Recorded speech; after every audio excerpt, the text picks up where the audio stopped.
tudo bem com vocês? Eu sou a professora Daniele e hoje nós estamos aqui para uma aula de arte. Então, hoje nós vamos falar um pouquinho das habilidades humanas dentro da arte.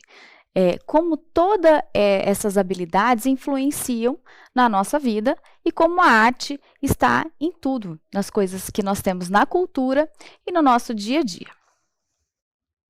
Então, para iniciar a nossa aula, eu trouxe essa reflexão. Das habilidades que o mundo sabe, essa ainda é a que faz melhor, dar voltas. Então, aí a gente pode pensar um pouquinho sobre como o mundo muda o tempo todo. Às vezes você não está numa situação boa, mas que logo isso vai mudar. Então, vamos lá para a nossa aula de hoje. Habilidades técnicas e habilidades culturais. Habilidades técnicas.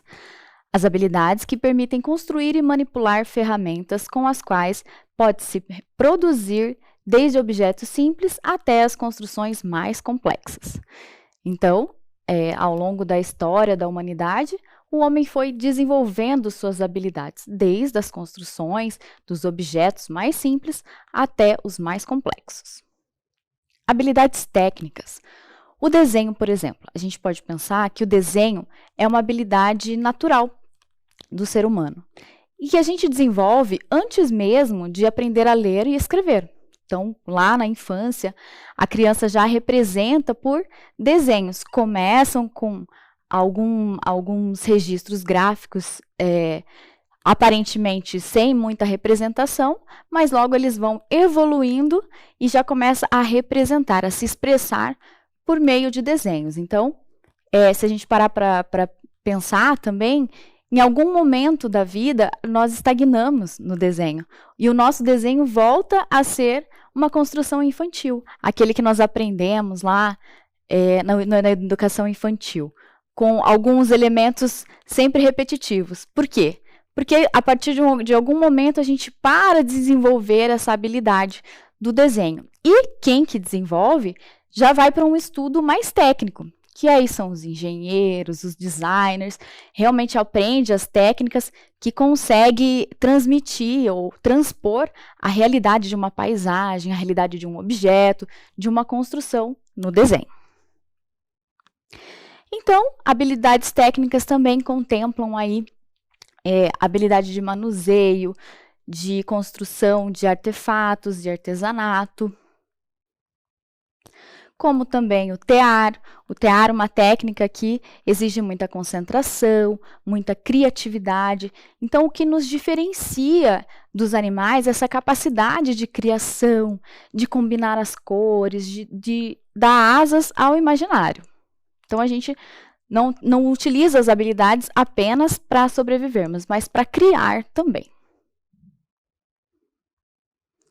E as esculturas. Então, as esculturas é uma expressão bem artística que prova que nós utilizamos essas habilidades manuais com bastante precisão. Nós já vamos ver isso. Por que essa precisão? Por que nós temos essa destreza com as mãos, essa habilidade, uma coordenação fina que nos possibilita mexer com pequenos objetos, fazer alguns detalhes e dar quase vida às esculturas, né? Então, olha lá, habilidades técnicas. São possíveis graças à forma das nossas mãos, que permitem a manipulação de ferramentas e instrumentos usados em construções e na elaboração de artefatos. Então, se nós observarmos mesmo as mãos, nós temos as mãos diferenciadas, porque nossos polegares são opositores aos outros dedos. E isso que nos permite pegar as coisas, manipular, ter maior precisão nos nossos movimentos. Os chimpanzés, por exemplo, têm os dedos mais longos e o polegar no mesmo sentido, não é opositor. Então, o que ajuda ele a pular de galho em galho, na sua sobrevivência e na sua experiência ali, na sua vivência do dia a dia. Então, eles conseguem caçar, subir em árvores, porque eles precisam dessa habilidade. Então, na nossa escala de evolução, essa questão da mão, do polegar ali, desenvolveu muito e é bastante determinante para os seres humanos. Vamos ver agora uma história de como a arte mudou uma comunidade, de como essas habilidades podem trazer novos conhecimentos e se desenvolver cada vez mais, inclusive mudando a economia de uma região. Olhem esse vídeo lá da comunidade de Bichinhos, em Minas Gerais. Ao fundo, a vista é da Serra de São José. Saímos de Tiradentes e, depois de 7 quilômetros pela estrada de chão, chegamos em Bichinho, região que concentra oficinas de artesanato mineiro.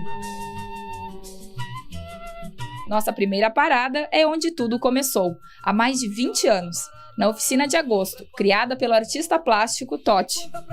O Totti veio para cá para ele fazer uma mudança com a nossa região, porque a nossa comunidade não tinha nada de trabalho, para dar emprego para a gente que é daqui da comunidade.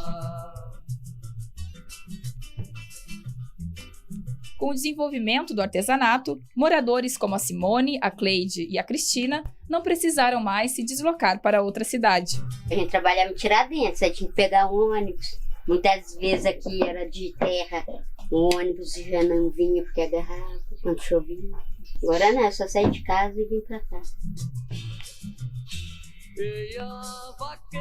O artista plástico teve a ideia de criar uma oficina itinerante, tudo feito a partir de material reciclável.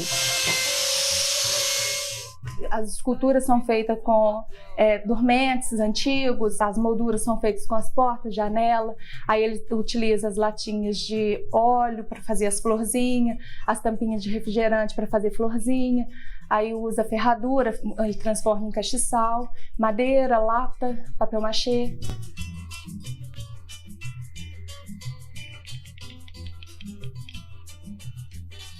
Totti reuniu um grupo de artesãos locais para desenvolverem técnicas diferentes. Alguns deles montaram os próprios ateliês na região. Já faz mais de 20 anos que Naninho montou a oficina aqui em Bichinho. No começo, ele esculpia à noite e trabalhava de pedreiro durante o dia. Hoje, ele é referência nas esculturas de arte sacra. Aqui nós trabalhamos só em família. Aqui é um sobrinho da minha esposa, um afilhado, é minha filha, né? O outro filho também que trabalha, que hoje não está aqui.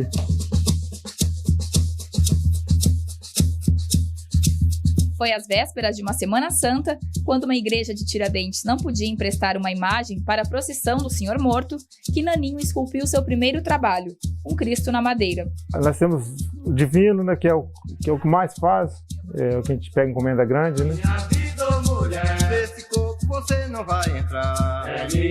Fazendo as asas dele. Né? Eu não sei se eu deixo a asa dele polida só na madeira crua, que eu faço. E depois acertar as pinturas dele, que é uma pintura envelhecida. Além de Naninho, outro artesão que começou a trabalhar junto com Totti e que montou a própria oficina é Bajeco, conhecido pela arte em ferro batido. O Totti deu uma grande oportunidade pra gente e fez a gente gostar do que a gente fazia. Que é o principal na vida da gente, você fazer o que gosta, né? Senão eu já tinha parado, porque com a concorrência que tem e industrializaram tudo, né? Já ficou difícil. Bajeco criou um estilo próprio, inspirado na natureza. Aqui na minha loja tinha muita árvore, igual tem até hoje, pássaro e tal. Foi onde eu comecei a inspirar nisso. Aí comecei a fazer a folha, já era com muita dificuldade, porque é totalmente cortado à mão, com tesoura, manual, com tudo. E foi a partir disso que eu comecei e onde deu certo. As folhinhas das árvores, marca registrada de Bajeco, são feitas uma a uma manualmente. Eu trabalho totalmente artesanal até hoje, por isso meu já está ficando um pouco difícil, porque o pessoal começou a pegar o trabalho da gente, fazer igual, mas o que acontece? Eles fazem mais industrializado, fazem em alta escala, industrializa aí, consegue fazer muito mais barato que eu. Não é o mesmo trabalho, lógico, porque para fazer muito não pode fazer, né? Tem que ter menos cuidado que eu tenho. O artesanato de Bichinho tem atraído turistas e transformou a região em parada obrigatória na Trilha dos Inconfidentes. E continua revelando novos talentos.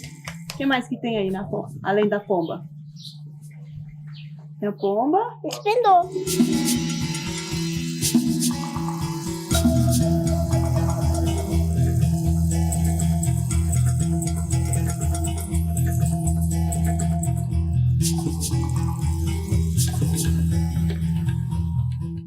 Viram só que interessante?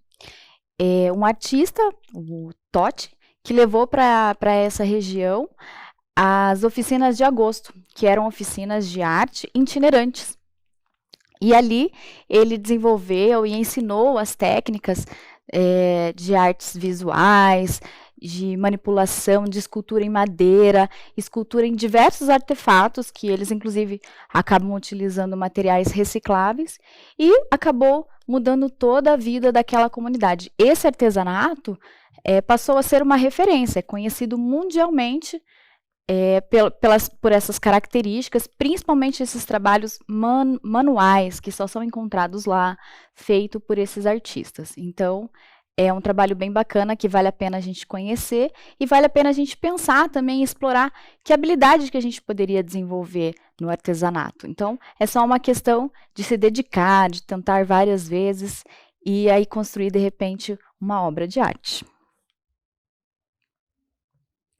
Esse, então, é o Antônio Carlos Beck, e mais conhecido como Totti, o artista que levou essa oficina para a região de Bichinhos e propagou essa arte. E depois dessas intervenções, novos artistas surgiram, como o Naninho, o Bajeco, que estão lá até hoje propagando aí a arte deles e com referência a Minas Gerais. Então, se vocês perceberam, tem bastante referência religiosa também, como os símbolos da religião católica e como alguns santos, mas também com características e elementos da natureza. Agora vamos falar um pouquinho sobre as habilidades culturais, que por sua vez originam-se na capacidade humana de representar tudo que está ao seu redor, criando símbolos e atribuindo-lhes significados. Esses elementos foram aquilo que chamamos de cultura. Então, habilidades culturais, então agora vai passar a incluir também o que representa aquela região, os costumes, as festas, as crenças. Olha só, uma representação bem autêntica disso é o boi bumbá, o boi de mamão, o bumba meu boi, que é conhecido no todo o território brasileiro. Há mais de 1000 representações dele. E é uma festa que representa várias áreas da arte. É uma festa que inclui música, dança, teatro, literatura, pois ela se origina de uma história, né, de um conto popular, em que o boi é o principal elemento dessa história, em que ele revive. Então, na cultura, conta-se que a Catirina e o Chico, que eram empregados da grande fazenda, moravam lá e cuidavam desse boi, que era o preferido do dono da fazenda. E a Catirina estava grávida, e de repente veio aquele desejo da gravidez de comer a língua do boi. Insistiu, o Chico não queria fazer isso, mas acabou cortando a língua do boi, o que fez com que o boi viesse a morrer. E aí, desesperados com a reação do dono da fazenda, do fazendeiro, eles entoaram muitas orações, pediram ajuda ao pajé, fizeram cânticos que hoje são ainda representados na festa. E aí reviveu o boi. Então, e esse boi, quando ressuscitou, ele já estava com roupas festivas e o fazendeiro também ficou tão feliz que promoveu uma festa longa, duradoura, que até hoje é lembrada e faz parte do nosso folclore. Aqui nós temos, então, um deus hindu, e aí já faz parte da cultura hinduísta, né? Do hinduísmo, a deusa Ganesha, que é, na verdade, um filho de Shiva, segundo o hinduísmo. E ela tem bastante representações em todo esse desenho. Essa cabeça de elefante vai representar a sabedoria. Ela tem uma das presas cortadas, que isso vai representar sacrifício, para chegar na felicidade, para atingir os nossos objetivos precisa ter sacrifício. Vai ter um ratinho bem aqui embaixo, perto dos pés, que representa perspicácia, rapidez e sabedoria também para resolver os conflitos do dia a dia. Então, tem vários símbolos. Então, isso é a simbologia da crença, da cultura desse povo. E também tem uma historinha curiosa com relação a Ganesha, que conta que Ganesha chegou numa festa com muita fome e comeu tudo. Comeu o que tinha de comida, comeu o que tinha de enfeite, comeu tudo que tinha por ali. E nada saciava sua fome. Até que Shiva, que na cultura hinduísta é o poderoso, chegou e deu para ele um prato de arroz torrado.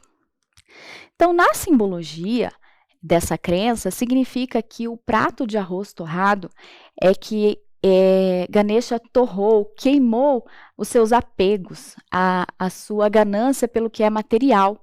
E por isso nunca se saciava, porque quem só privilegia o que é material nunca vai encontrar a paz interior, a felicidade. Então, depois que ele recebeu esse alimento, passou a perceber a sua essência e cuidar da sua paz interior, que ele encontra a felicidade e se sente saciado. Então, bem interessante também a cultura de diversos povos.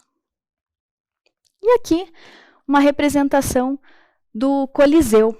O Coliseu fica lá na Itália, também foi uma construção artística, pois ele tem em torno de 45 metros de altura, uns dois andares de um prédio, mais ou menos. E era usado na Roma Antiga para lutas, para duelos entre gladiadores e entre animais. Então, foi um período em que a arte se misturava com a violência também. Nesses conflitos eram até a morte, muitas vezes, mas representa aí uma parte da história da humanidade que foi construída aí com habilidades e com a imaginação, com o criativo do ser humano. Então, os frutos da imaginação. Como vimos, as habilidades técnicas e culturais permitem ao ser humano produzir belas obras. Essas criações são possíveis somente porque desenvolvemos a imaginação, que é a capacidade de relacionar imagens, sons, gestos e palavras. As criações humanas podem ser encontradas no dia a dia. As roupas, os utensílios domésticos, as moradias, os veículos, a alimentação, assim como as obras de arte, são frutos da imaginação e da criatividade dos seres humanos. Então, sempre a nossa criação, as nossas habilidades em desenvolvimento com a história da humanidade. Olha só, se a gente reparar nessas roupas, que é mais ou menos lá do século XV, olha a diferença. Então, naquela época, já se tinha uma criatividade com os materiais que eram possíveis na época.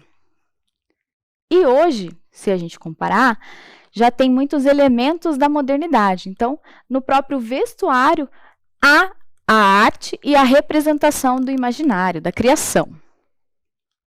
Nos utensílios domésticos, isso a gente já vê mais nesse período contemporâneo, em que os utensílios simples passaram a ganhar um colorido, um formato, uma criatividade diferente.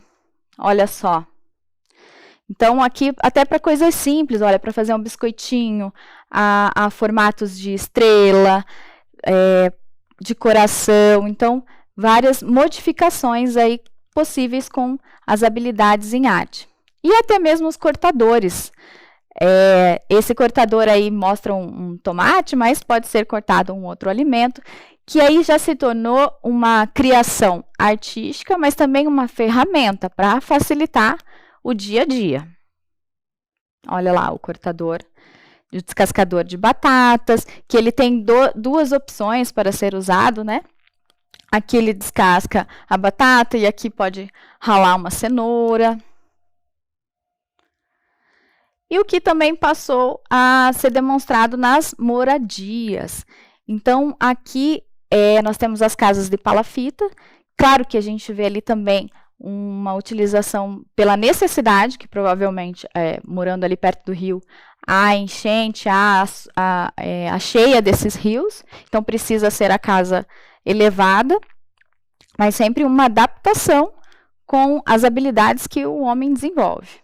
A casa de palha, que seriam as ocas dos indígenas, também sempre utilizando os recursos que tem próximo e adaptando às necessidades da vida do ser humano e da comunidade. Aqui já um iglu, na representação lá dos polos, né, no Ártico, que é bem gelado. E aqui uma casa moderna. Aí já é uma construção civil, uma construção normal, só que ele deu um formato diferenciado. Então, a gente tem essa visão de que a casa tem que ser daquele formato, janela, porta. Há agora inúmeras formas de se fazer as casas, de construir de forma bem criativa. E que começou também lá atrás com os castelos. Na verdade, os castelos, quando começaram a ser construídos, eles não eram pensados para moradia, eram pensados para uma fortaleza, para a defesa, para combate. Então, se a gente reparar bem, ele vai ter sempre torres de observação, para ver se não tem ataque. Normalmente, tem também ali uma única entrada, ou uma ponte de acesso, porque aquilo também vai dificultar uma invasão. No interior, ele vai ter um pátio aberto, porque caso haja uma invasão, os defensores lá da torre ou dos muros pode também agir em caso de perigo. Então, os castelos surgiram lá na Idade Média, lá na Europa, mas sempre com essa intenção de defesa. Defesa e ataque também, né, de se proteger e manter o seu território. Hoje, o homem também já adaptou a casa sobre rodas. Então, esse aí é um exemplo de motorhome que as pessoas criaram para poder viajar e ainda estar no conforto da sua casa. Então, é um estilo de vida, uma adaptação de moradia que também exigiu bastante criatividade, mas que o homem fez para ter uma inovação no seu modo de viver. Aqui nós temos uma representação de um navio de vários andares, então que faz a gente pensar, nossa, que capacidade de construção, de conhecimento, que conseguiu fazer algo tão grandioso que é capaz de flutuar e cruzar mares. E na alimentação, então, que a gente pode ver a representação de bolos festivos cada vez mais criativos.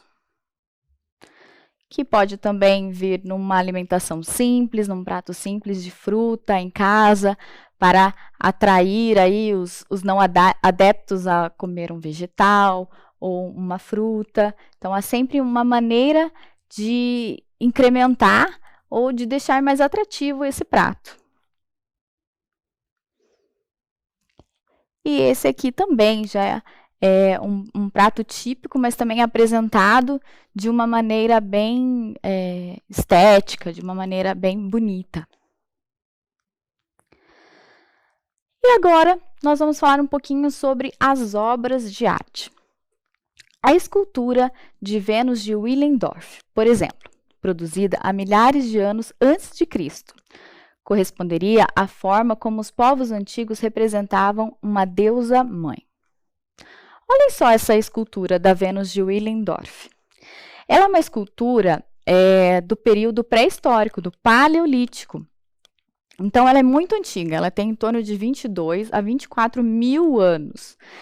E ela tem essa representação da Vênus, né, da deusa mãe, por causa das formas arredondadas, avantajadas. Por quê? Porque naquela época a expectativa de vida era muito baixa, em torno de 20 a 30 anos. E existia também um culto, um misticismo em torno dessa escultura que preservava a procriação. Então, era muito importante naquela época a procriação. Então, por isso esse símbolo da mãe, da deusa mãe, porque naquela época, se hoje ainda existem alguns casos em que a mãe, a gestante, pode vir a falecer, naquele tempo, então, era um risco muito alto. Então, sobreviver, ter uma mãe bem forte para a procriação era muito importante, né, nesse período. Então, enquanto eles manuseavam e esculpiam essas obras de arte, eles acreditavam que estavam alimentando a energia das mulheres para terem mais filhos. Então, por isso também que ela foi muito bem preservada. Se fosse quebrado, se fosse perdido essa escultura, poderia comprometer a energia da procriação, tá?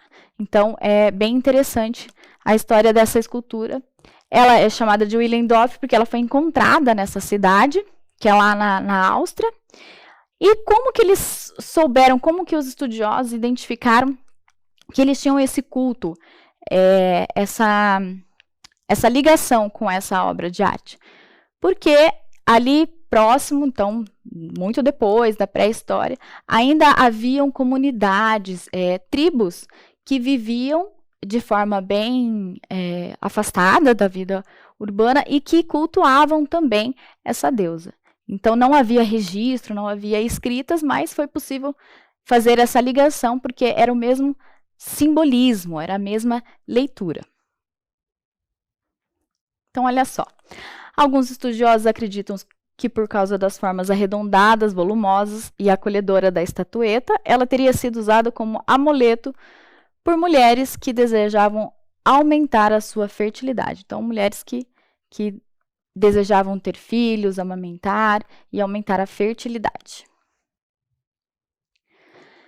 E as deusas da criação. Então, lá nos gregos antigos, eles cultuavam as musas também. Elas eram divindades que inspiravam os mortais a criar poesias, narrativas, peças de teatro, músicas, cálculos, entre outros. Então, a arte é uma necessidade, é uma maneira de expressão já muito antiga da humanidade. Então, é um momento de lazer. Até hoje, a gente procura, né, uma música, uma obra de teatro, uma peça de teatro, uma apresentação para promover ali um momento de relaxamento, de distração e muitas vezes de reflexão. Então, os significados, olha só, da palavra cultuavam, significa cultuar, prestar homenagem de caráter religioso a seres divinos.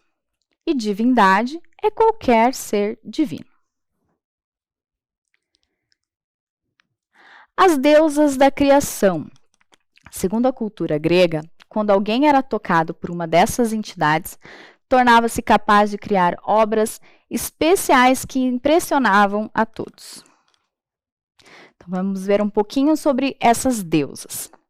As musas eram divindades da Grécia Antiga que inspiravam as criações artísticas.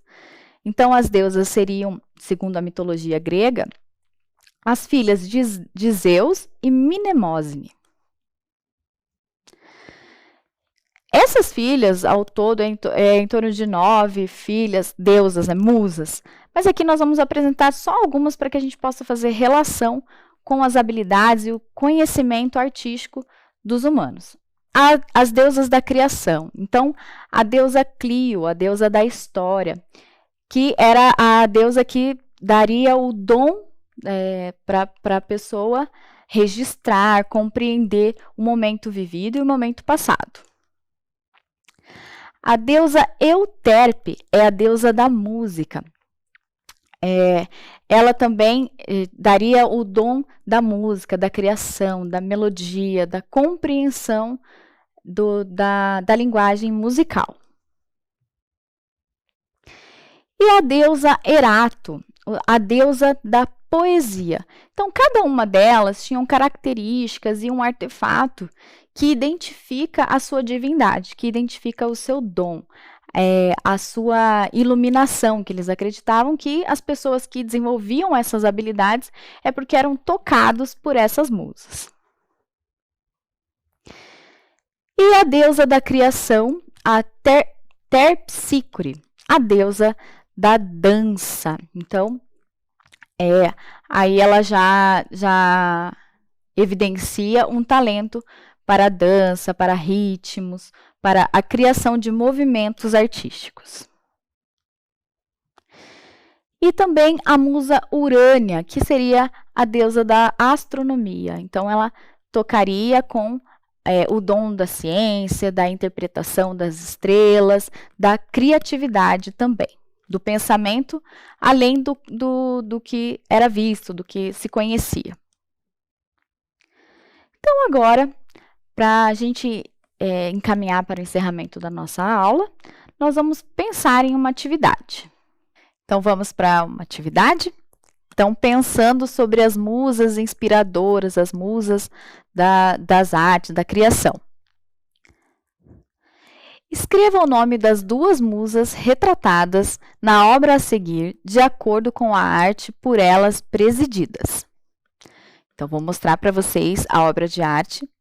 E reparem bem que uma está segurando uma trombeta, um livro, a outra está segurando uma flauta.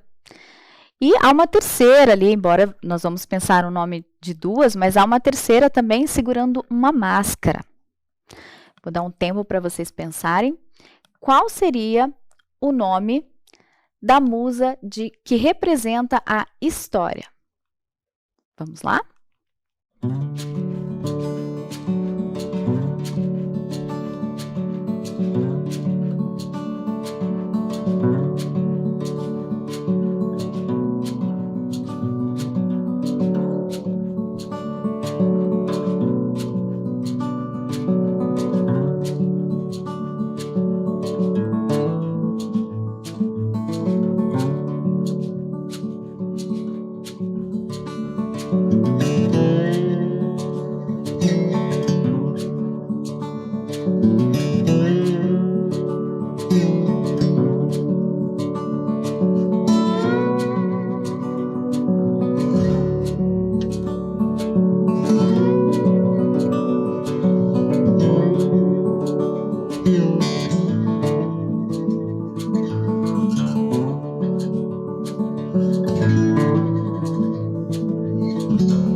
Então, lembraram do nome dessa musa? Vamos ver lá juntos. Clio. Então, ela segura uma trombeta e um livro para registrar os acontecimentos da história. Se você não conseguiu lembrar, eu vou deixar um tempinho para você registrar no seu caderno.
certo? Conseguiram registrar?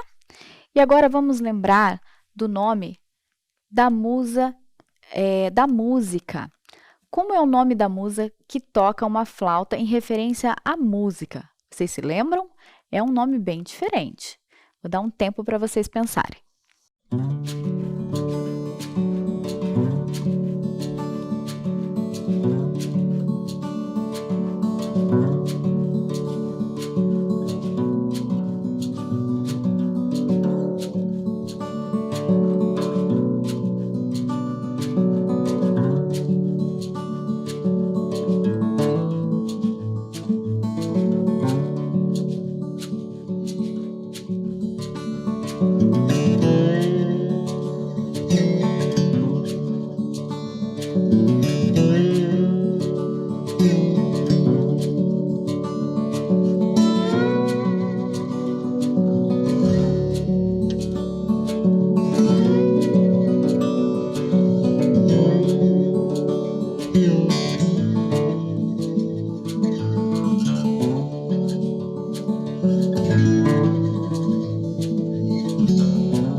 Então, vamos para a correção?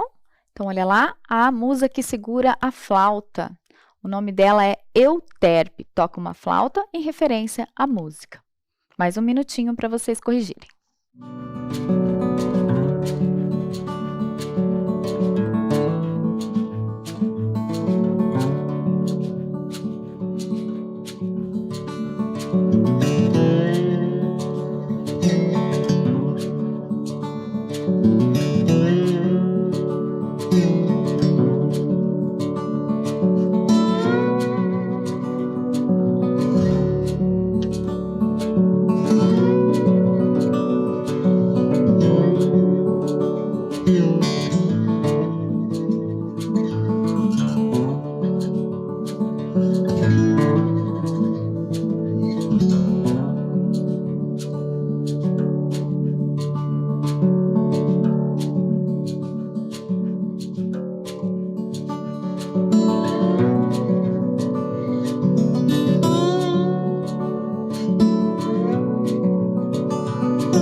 Muito bem, fizeram o registro? Então, agora nós vamos comparar. Veja a fotografia da escultura, a musa adormecida. É uma outra representação também da musa. Ao comparar essas obras, percebemos que a primeira é uma composição mais solta e natural, que expressa um movimento. Já a segunda é uma criação mais simplificada e contida nas formas. Então, até a técnica é diferenciada. Aqui nós temos uma pintura e aqui uma escultura, mas as duas fazem referência às musas da criação. Note que cada artista trabalhou o mesmo tema de maneira diferente. mostrando a importância da imaginação e como cada um tem a sua própria percepção das coisas, das cores e do mundo artístico. Então, para encerrar a nossa aula de hoje, vou deixar para vocês uma tarefa de casa. Realizar um trabalho pode ser bordado, costura, marcenaria, poesia, música ou desenho, que vocês tenham mais habilidade e apresentar para a professora na próxima aula. Então, soltem a imaginação, usem a criatividade de vocês, cada um tem um talento dentro de si e espero que vocês possam me mostrar na próxima aula. Por hoje a gente fica por aqui e até a próxima. Amo Curitiba, no inverno e no verão. Tem a Rua 15, mas também o Boqueirão. Santa felicidade eu morar neste lugar. Boa Vista, Pilarzinho, a cidade pra encantar. Eu gosto de Curitiba, da Riviera ao Cajuru. Eu gosto de Curitiba, meu São Francisco e meu Xaxim. Eu amo Curitiba, Luz dos Pinhais, meu querubim. Eu amo Curitiba, o meu Guaíra, meu novo mundo. Eu amo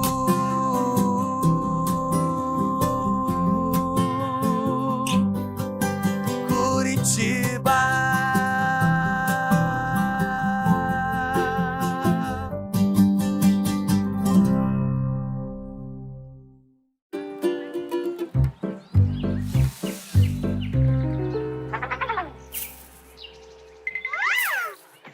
A família Folhas está de volta com um recado para você. Descartar errado, nem pensar. Tome cuidado ao separar. Lixo que não é lixo, não pode misturar. Faça a sua parte, vamos lá. Todos juntos cooperar. O mundo vai agradecer se você se reciclar. Lixo que não é lixo, não vai pro lixo. Separe. A família Folhas voltou para ajudar todos os curitibinhas a separar melhor o lixo. Esse é mais um presente no aniversário da nossa querida cidade. Lixo que não é lixo, não vai pro lixo. Separe. Prefeitura de Curitiba, 329 anos. Orgulho de ser.